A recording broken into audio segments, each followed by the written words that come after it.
Picture this. It's 1940. You're standing in a desert and it's scorching hot. There's no shade. You're looking at a tiny, tiny village, maybe 20,000 people, just clinging to life around a saltwater creek. The entire economy has just completely collapsed. This isn't some movie set. This was Dubai. Now, fast forward to today. That same patch of sand is now a $100 billion playground for the world's elite. And the story of how that happened? Well, it's one of the greatest financial gambles in modern history. All right, let's just get this out of the way. I know exactly what you're thinking. It was the oil. They just got lucky and struck oil. And, for a long time, I thought that too. But that's not the real story. It's not even close. Just look at this. This is the statistic that changes everything. Today, oil makes up less than 1% of Dubai's entire economy. Let me say that again. Less than 1%. So, if they're not just pumping money out of the ground, where on earth did all that wealth come from? Well, the answer is a crazy story of desperation, smuggling, and a kind of business genius that borders on pure insanity. So to really understand how this city was built, you have to completely forget about the oil.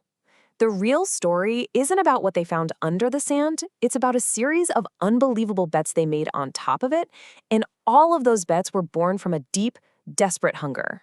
This is the story of how a starving fishing village hacked the entire global economy. This was the reality. I mean, we're not talking about a bustling town. We're talking about a cluster of mud brick houses. British officers who were there at the time wrote that people were literally eating dried fish bones just to survive. Families were fleeing. The place was dying. This was rock bottom. You see, to understand Dubai's insane ambition, you first have to understand the trauma that came before it. Because long before Dubai was rich, it was on the verge of being wiped off the map entirely. And it all started when its one and only industry completely imploded. In the early 1900s, the Gulf Pearl was like the Rolex of its day, the ultimate status symbol. And Dubai was the hub for it all. But then, disaster. A Japanese entrepreneur figures out how to grow perfect pearls, basically in a bucket. All of a sudden, the market is flooded with cheap, perfect pearls.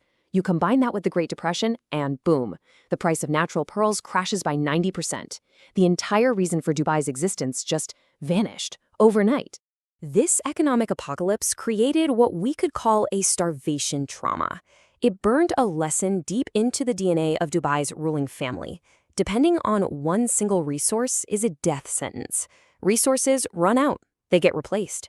But if you can control the trade routes, if you become the middleman, you can survive anything. And that fear, that core belief, would drive every single decision they made from then on. So with their economy completely shattered, what did they do? Did they pack it in? Nope. They did the exact opposite.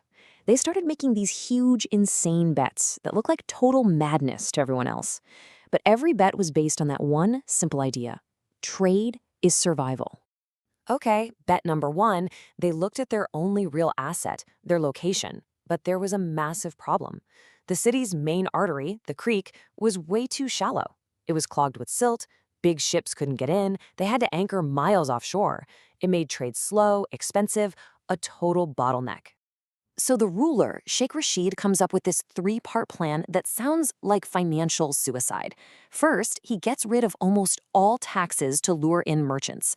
Then, he goes to the British banks for a loan to dredge the creek. They basically laughed him out of the room. So what does he do? He flies to Kuwait and gets a massive personal loan, ruler to ruler. This was an incredible gamble. If this failed, Dubai was finished, buried in debt forever. But it didn't fail. Oh boy, did it work. They dredged the creek, and the big ships came pouring in. Trade didn't just grow, it exploded. And that new deep channel also supercharged their, let's call it unofficial trade. They were funneling tons of tax-free gold to India, where it was banned. India called it smuggling. Dubai just called it business. So the creek was a huge success. The city was saved. Time to relax, right? Not for Sheikh Rashid. He was still paranoid. That starvation trauma was always there. He knew they needed to go bigger, to build something so massive it would force Dubai onto the center of the world map. And that led to his second and even crazier bet.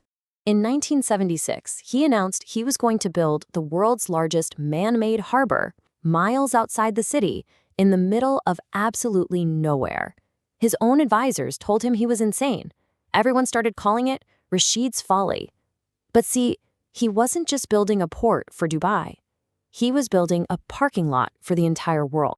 And here was the real genius.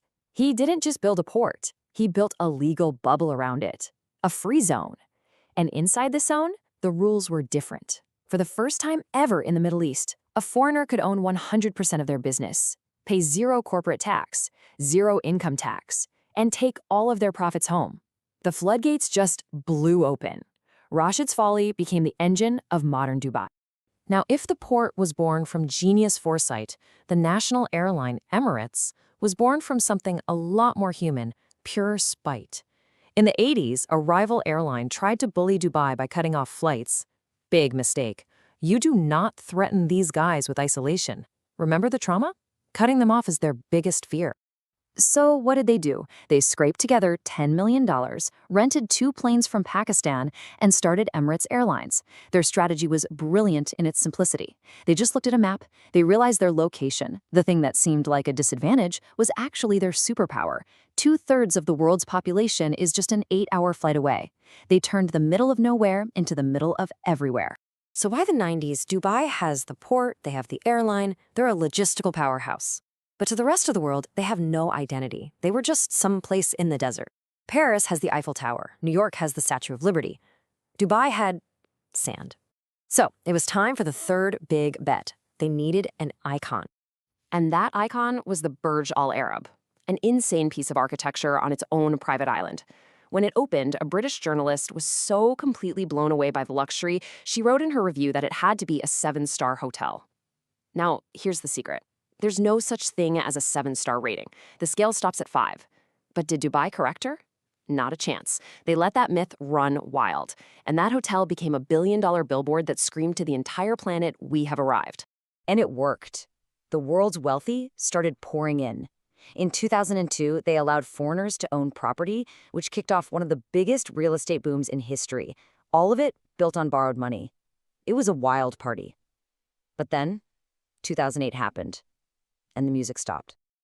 The global financial crisis hit Dubai like a tidal wave. The dream was about to die. Dubai was on the verge of complete bankruptcy.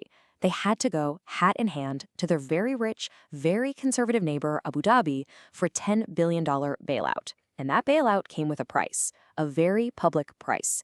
The world's tallest building, which was about to open as the Burj Dubai, was renamed at the very last second. It became the Burj Khalifa, a permanent, 800-meter-tall reminder of who had to come and pay the bills. But true to form, Dubai didn't quit. They pivoted, again.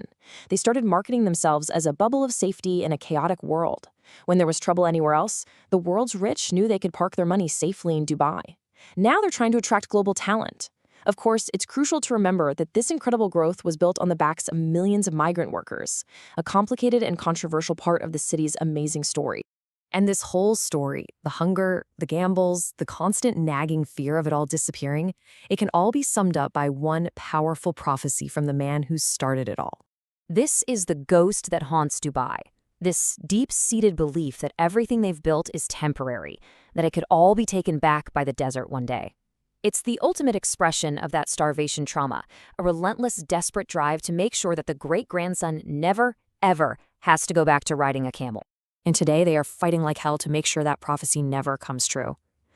But in a world that's rapidly changing, you have to wonder, is this glittering city a permanent fixture in the 21st century? Or is it just the world's most beautiful, most expensive sandcastle, waiting for the tide to finally come in?